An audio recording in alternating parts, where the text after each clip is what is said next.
The big one, ladies and gentlemen, Man City and Bournemouth to the AFC variety, as Joe's been pinning it the last few days. It's our first home game back. It's so good to be back. We've been looking at pictures of the pitch. It looks in pristine condition. That opens up a whole new wave of possibilities, a whole new set of team, a whole new lineup, whatever way you want to look at it. We're going to get into it now. But Joe, what are your pre-match thoughts?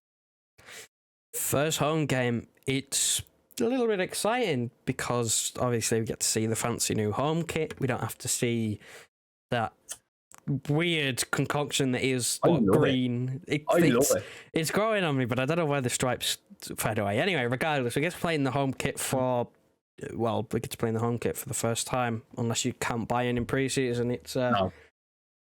It's something to look forward to, I guess. I know a certain Hugh Murray is actually going to the game. It's going to be 30 degrees, so they are doing water breaks during each half because it is very hot in the UK right now, going through another heat wave, which isn't at all surprising. This is our summers. We get heat waves and then rain. That's it.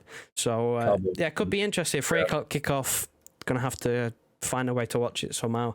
I'll find a way. But, no, it's exciting. Hopefully we can get off to a winning start at home. Our away record has been impeccable since Spurs. That's our last away defeat. So obviously, hopefully we can pick up the home form and make it something similar, make it formidable. Haaland's back in my FPL team. I'm ready to go for the weekend. This is another chance where you look at West Ham. That was the big test. We were still lacking sharpness. We played really well, to be honest. I've looked back at it again and we controlled the ball. We let West Ham do nothing. I expect the same against Bournemouth. They will probably pose different threats to West Ham. I don't know. I know their manager, you've got Scott Parker, who got relegated from the Premier League with Fulham, so he got an opening day win at home against Aston Villa, which is really, really surprising, considering the difference between the two teams you'd take in terms of on paper, on quality of the players that they have. So maybe they should bring a few surprises. I don't know. At least it's not an early kickoff, and at home I can't wait to get started. Yeah, Bournemouth really done the yakka, I won't lie to you. But they came up against a team with a manager who has a worse win rate than Gary Neville at Valencia. So there's always that. But Bournemouth, they're definitely a team to look out for. Now, we did predict them to go down, unfortunately, but they have that type of nippy player who can get in and out of any situation. So, best keep your eyes out for them. But this is an eyes on City thing at the minute. First thing we're going to go with is what I like to call the wing roulette. Who will be starting alongside Haaland? Will it be Grealish and Foden? Will it be Foden and Mahrez? Will it be Grealish and Mahrez?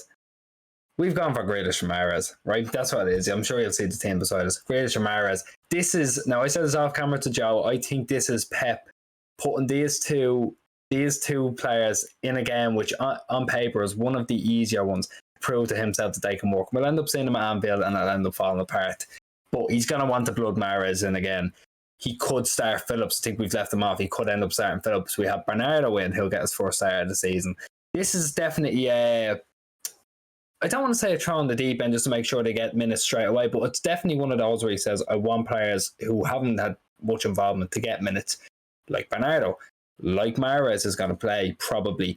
And then, Stones could play. We've left him out for now because I'm not sure what his fitness levels are for the minute, and Ake has been fucking outstanding lately. I don't think he can go. That's the run out team. But the winger, that's very, it's very kind of, it can go either way. Like, you can turn around and start two other people completely, even start Alvarez on the right, and I wouldn't mind. But we don't know what's going to happen. We haven't seen anything to do with the team sheet. But Joe, I know what your answer is going to be. What would you like to see on the wing roulette? Anything that isn't what we've predicted to go with, to be honest. I hate Bernardo Silva on the ring. I'd rather see him there. Mahrez and Grealish do not work. I have been screaming. Well, I haven't really been screaming yet. I hasn't gone that far. Let's just take it back a step or two. I have been saying this for a while now. I think West Ham last season, the 2-2 draw, kind of pushed me over the edge. That was like, right, I've had enough. I don't want to see it ever again. Against Liverpool, awful. If it doesn't work against Bournemouth, then please never, ever, ever, ever again. No disrespect to Bournemouth. I mean, I know we predicted him to go down. Like, if it doesn't work against Bournemouth, like, is it going to work against anyone? Like, come on. Like, there has to be a time and a place. And the time and the place is never. Never. Yeah. I don't want to see this wing pairing. It doesn't work. It doesn't work. We don't have the fullbacks to be able to facilitate the width. We don't necessarily have the pace in the players around them who are going to interchange with the wingers to actually switch up our game a little bit. It's just very, very odd. It's very odd. I don't like it. Now, it probably will happen because, again, like, it's Bournemouth at home. You'd expect us to win, to dominate the ball. So we'd get over the line regardless, you'd think. But it's going to be a painful watch if it is. Like, again, I'd rather see Grealish get dropped. I think he was pretty good. I think he was all right against West Ham, to be honest. I think it was one of his better games that he's had. Really seems to be, starting to pick up a little bit of form. But I'd rather take him out of the team, just put Foden in or Alvarez in to accommodate Mahrez into the team in a game like this. And I think it's the same for the rest of the team. Like, this is a game you're looking at Bournemouth at home, looking at maybe not Fulham because they actually went and drew with Liverpool, didn't they? Something like Forest at home, those type of games where you're looking at maybe you can rotate a few players, get a Stones in for fitness, get a Phillips in, let him make his debut, players like that. I think this is what this game's going to be about, is getting players who didn't feature more up to speed, like your Mahrez, Bernardo, he only came off the bench. You could see Stones instead of Ake, you never know. But like you said, Ake's been on good form, so maybe not. I don't want to see Ake out of the team at the minute. This is like Laporte's out until September. Stones is... See, I'm actually not 100% sure. Is Stones I think Stones is on the verge of being fit and not being fit, to be honest. Like he always is. He walks that tightrope. I don't think Ake should be taken out of that team. I think this is... Now, again, I'm not saying he's better than Stones. I'm not saying he's better than Laporte. I love John Stones. I think John Stones is that centre-half that should be in there beside Diaz. But Ake, this is his chance now. If he can string a few good runs again together, prove how good he is on the ball, prove his great recovery pace, he could be in there no problem. He is a fantastic centre-half. He can be in there no problem. I think this is his time. This is his time to firmly grab it and say, I want to be here. I want to be in this team. Because he didn't move. He may have wanted to move, but he didn't move. This is his chance now to turn around and say, I can be number... I don't say number one here, but I can be up there. I can be that guy beside Diaz. This is his chance. Again, we've talked big about how good of a utility player he is, filling in at left back, filling in DM. He can fairly grab the centre-half role and say, this is mine. But he's not the only player. Again, we said Mahrez. That's it. I want to see him play. I really do want to see him play. I want to see what type is. But I don't want to have it as slow. Because we saw in the Liverpool game when those two were playing, it wasn't just that those two were poor. It was the cut off of anything going to the striker. That's why De Bruyne was trying all his hero balls through. It doesn't work. It doesn't work when there's no service going into the striker that we now have. That pair up doesn't work. But again, we've said it, and I mean this in no disrespect to Bournemouth whatsoever when I say that this is a game where we should end up getting across the line. We're 1-20 from the bookies, for fuck's sake. We're Bundesliga. This is a game where I'm looking at and saying, no matter, we could start two of the kids and we should still get through and we'll be fine. But we have to set this as a precedent. We have to say, right, if we want a bit of pace, this is how we're going to play for the season, that kind of style against West Ham. We need someone like a Foden in there. We need someone who can run at players, it was comfortable on both feet, someone who can say, you know what, I can take the game by the scruff of the neck. I love Mahrez a bit, but he's not that player. He's a slow, methodical type of player. But if we're chasing a one-goal lead, I'm sorry, I don't want Mahrez there. I want someone who can just run at men there, like what Alvarez was when he came on against Liverpool. I thought it was fantastic. But enough about the wings. We can have a half discussion about the midfield in the sense that Gundogan's probably a little bit unfortunate to miss out, but Bernardo has to play. Again, there's been a lot of word around him lately. He has to play if he wants to make sure he can get into that team, because if Pep doesn't want him and if he doesn't want to be here, if he makes it public knowledge he doesn't want to be here, Pep will not play him. So this is his kind of time. Again, I'm not even half saying he should be dropped, but this is his time to say, right, this is my midfield, this is my role for the next season minimum. What do you think? It's a real test because so far it's looked like his head just hasn't been in the game whatsoever. He just hasn't looked good whatsoever. I think that it's always constantly on his mind, especially in a transfer window, that this is his opportunity. At any point he could turn around and go, like, this is it. Like, I'm not going to turn up anymore. I'm not going to play anymore. I'm not going to train anymore. I want to leave. You're going to have to sell me. I'm not going to turn up. Like, he could do that. He's not going to do that. There's public knowledge he's not going to do that. No, he's already come out and said multiple times that while he's here, he will play, he will train, he will give everything, which is what we want to hear. We want to hear a player who, regardless of the situation, what they want, they will still do what they are asked to week in, week out. So it's just a case of him getting his head back in the game. Against Liverpool, he didn't look in it at all. Not at all. It was poor. very poor. I didn't look in it at all. Was dropped for West Ham. I think it was right to drop him for West Ham. He didn't have the best pre-season either.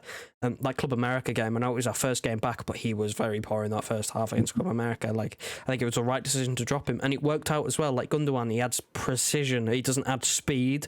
Him and De Bruyne don't add speed, which worries me sometimes, but Gundogan offers that precision around the penalty area. You can unlock a defence. Sometimes De Bruyne does play hero ball and it really annoys you. You can give it to Gundogan, who can maybe play a bit more of a thread the needle pass at times. It's one of those, but Bernardo Silva in this sort of game, get his fitness up. He shouldn't have to work too hard, considering we should be having about 70% of the ball, so he shouldn't be having to run around like a headless chicken. But again, we're going to need him because we don't really have necessarily the toughest run to start the season. We've got Newcastle next. I think we've got Palace and Forest in there around a friendly charity match against Barcelona. But then it racks up. I